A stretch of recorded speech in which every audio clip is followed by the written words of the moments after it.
I think voters care about foreign policy. The difficulty with foreign policy in the electorate is it is really complex. It's really tough to dig in and talk about all of the places that the U.S. is involved and how the U.S. is linked to all of these countries around the world, because the decisions that we make now are linked, they have ramifications across the globe, and it's no longer just an option to simply say, well, we're going to make decisions about the U.S.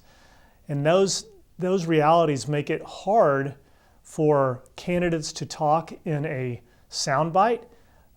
They try to do that, but it is a much more complex reality that we as a U.S. Government are involved in.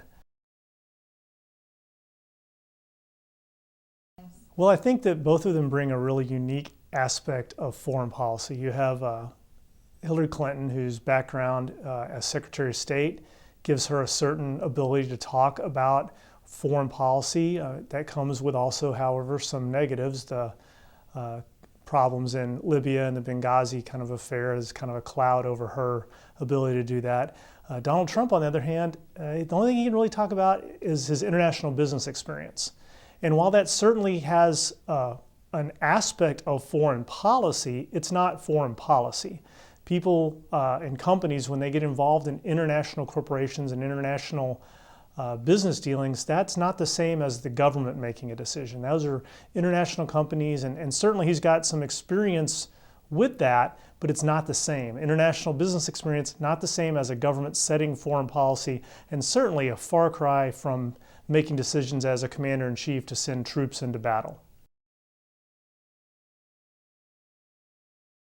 I think that kind of middle ground voter, the undecided voter, is a real question in this election. I don't know if we have a real good handle on what those people are going to do.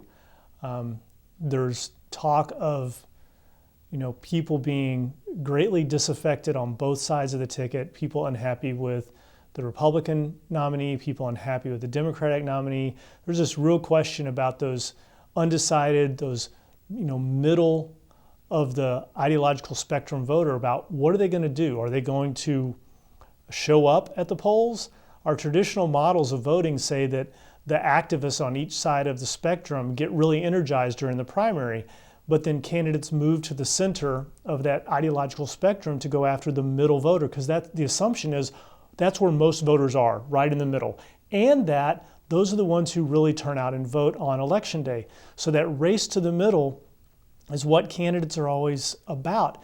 Our question this year is, do we have such a polarizing election that those middle voters just don't get excited, they don't care, they check out of the process?